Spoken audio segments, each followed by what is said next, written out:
법원과 관련돼서 채권이야. 채권 그러면 채권은 특정인이 다른 특정인에게 일정한 행위를 청구할 수 있는 권리. 이걸 뭐라 그래? 채권이야. 줄 한번 딱 전화요.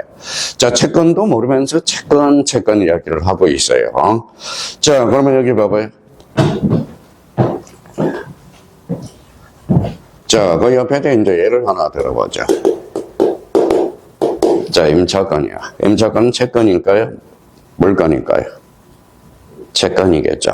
자, 그러면 임차권과 관련돼서 임대인이 누구한테?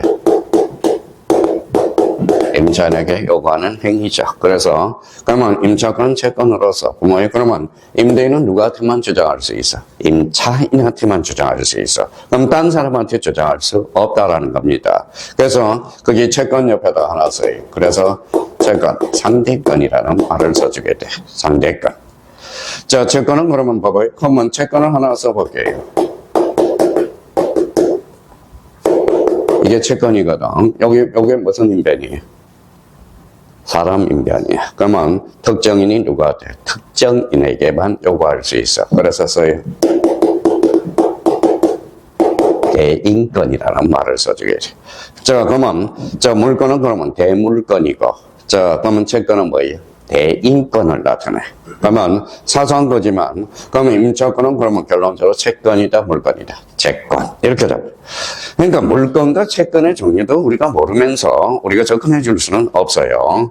자, 그러면 거기 16번에 뭐예요? 물건과 채권의 비교가 나온다라는 거예요. 자, 대항력 유무 줄잖아요. 자, 대항력이라는 것은, 그러면 여기 이제 그 밑에다가 한번 써봐요. 저 대항력이 뭐냐?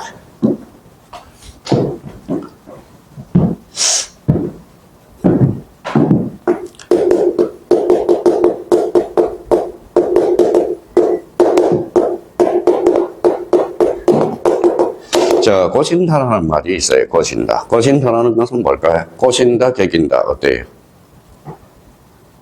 표준어일까요? 사투리일까요? 표준어입니다. 자, 여기 봐봐요. 자, 짜장면. 표준어일까요? 사투리일까요? 이거는 표준어입니다. 자, 요거 읽어봐요. 짜장. 참, 짜장이 뭐예요? 짜장이 참 우리말로 좋은 말이야. 짜장스럽게. 그러면 짜장이 뭐예요? 우리말로 뭘까요? 진짜로라는 뜻이야. 그래서 짜장면은 뭐예요? 진짜면이야. 진짜면. 그래서 짜장면집이 뭐 있어요? 진짜루라는 집, 짜장면 명패를 많이 들어요. 그러면, 자, 우리 그러면 MZ 세대들은 뭐예요? 짜장이라고 쓰지 않고 뭐라고 쓸까요? 스페인어로. 이거 봐요. 레알이라. 그러니까 레알 쓰지 말고 우리 순수한 뭐예요? 진짜. 그래서 짜장 이런 게 있어요. 그래서 요거는 이호성 내빈고 풍무렵에 짜장스럽게 이렇게 나와요. 진짜로, 정말로 이런 뜻이에요. 자, 그러면 우리 젊은이는 레알이라고 써. 말끝마다 레알 그러거든. 레알이 뭐예요? 진짜로라는 뜻이야. 그러면 꽃인가 이게 이제 우리 법학용어로 뭐가 들어가냐? 읽어봐요. 뭐라고 써놨어요? 유인이라는 거야. 그래서 나중에 여기 이제 시험에 자주 출제를 해요. 그래서 청약의 유인이라는 말로 떨어진다. 그러면 청약과 청약의 유인은 달라요. 유인이라는 것은 고신다라는 거야. 그러면 여기에 대해서 뭐라고 써놨어요? 읽어봐요. 개긴다. 이걸 뭐라고 그럴까요?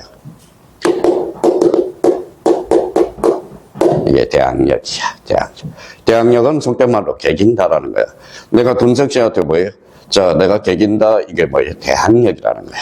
그럼 물건은 모든 사람한테 대항할 수 있다, 없다? 있다. 채권은 누구한테만? 상대방한테.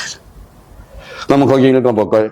대항력이란 권리를 계약 당사자 이에 제3자에게 주장할 수 있는 것을 뭐라고 그래? 대항력이라고 그래. 그래서 1번은 물건은 대항력이 있다, 없다? 있다. 이렇게 되는 거예요. 그러면 대항력과 관련돼서 대항력은 결론적으로 뭐예요?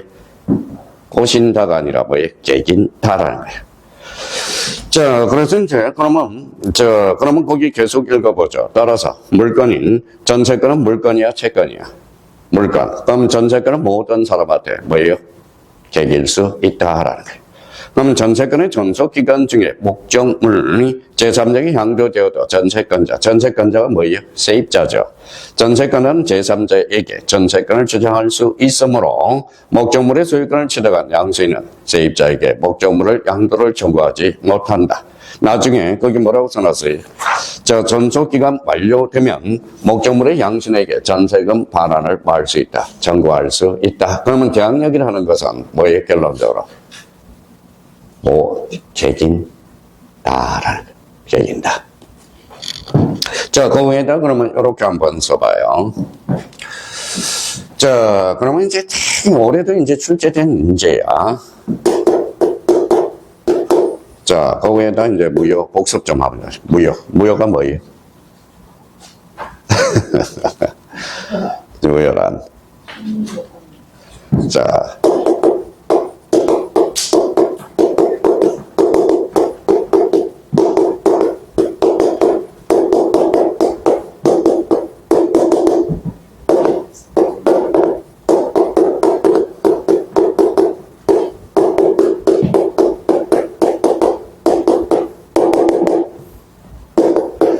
무효란 성립요건은 갖췄지만 결론적으로 효력이 발생하지 않는 것. 이걸 무효라고 그래요.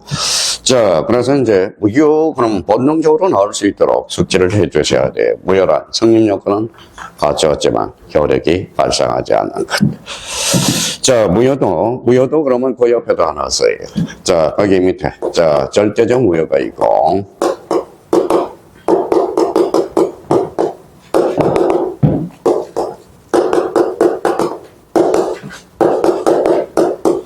자, 상대적 무효가 있어.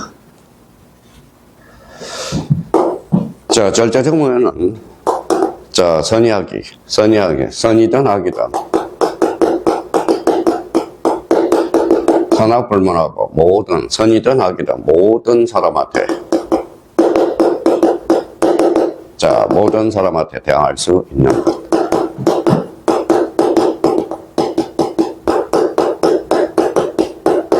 이것.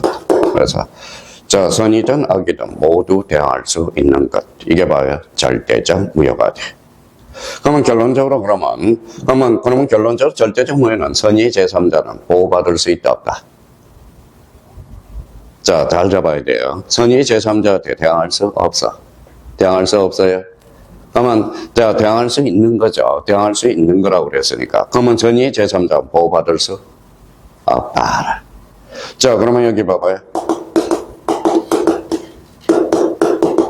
뭐라고 써놨죠? 첫 계약이 있어. 첫 계약. 그러면 첫 계약은 어때요? 반사의 질서거든. 그러니까 선이든 악이든 보호받지 못한다는 거예요. 그러면 첫 계약은 그러면 반사의 질서로서 무슨 무효다? 절대적 무효가 돼.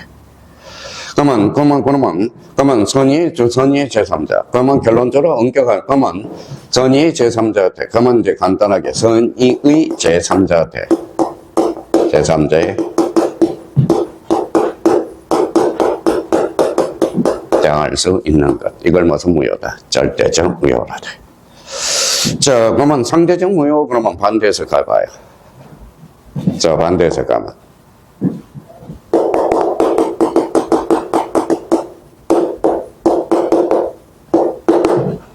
선의의 제3자한테 뭐예요? 대항할 수 없는 것. 자, 되게 이게 힘들어요. 요 자체가. 그래서 나중에 우리 절대적 무효, 그러면 선의의 제3자한테 읽어봐야 대항할 수 있는 것. 이 말은 선의의 제3자는 보호받지 못하는 것. 그러면 상대적 무효라는 것은 선의의 제3자한테 대항할 수 없는 것. 이 말은 선의의 제3자 보호될 수 있다라는 거야. 근데 우리 민법에서 상대적 무효는 두 가지밖에 없었어요. 그래서, 자, 두 가지 좀 기억해서,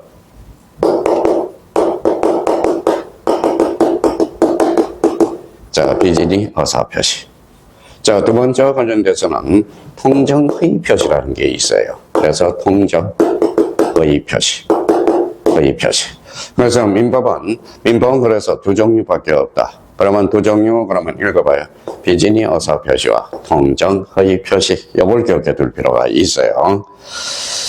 자, 그러면 앞으로, 무효의 종류도 두 종류가 있어. 그럼 봐봐요. 무효란. 성립 요건은 갖추었지만 효력이 발생하지 않는 것. 그러면 절대적 무효, 그러면 뭐 읽어봐요. 선의 제3자에 대항할 수 있는 것. 그러면 선의 제3자는 보호받을 수 없다. 자, 이게 대항할 수 있다, 보호받을 수 있다. 이게 단연 되게 헷갈려, 이게 지문에 등장할 때. 이게, 그래서 한참 우리가 생각해 둘 필요가 있어요. 그러면 여기에서, 상대적 무효란 선의 제3자에 대해 대항할 수, 뭐예요? 없는 것. 대항할 수 없는 것. 그러면 선의 제3자는 결론적으로 보호받을 수. 그러면 여기 봐봐요. 여기는 선의 제3자에 대항할 수 있는 거죠. 벌써 헷갈리죠? 여기는 선의 제3자에 대항할 수 없는 것. 그러면 선의 제3자는 보호받을 수 있다라는 거.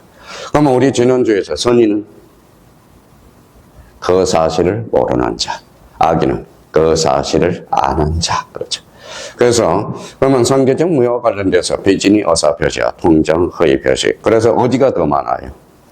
상대적 무효가 두 개만 우리 민법에서는 여기에 많다는 거죠. 그럼 절대적 무효가 원칙이고 A가 뭐예요? 상대적 무효라는 거예요. 그래서 대항력과 관련돼서 대항할 수 있다, 보호할 수 있다. 요거 조심해서 다뤄놔야 돼. 나중에 문제 풀 때 엄청나게 헷갈린다고.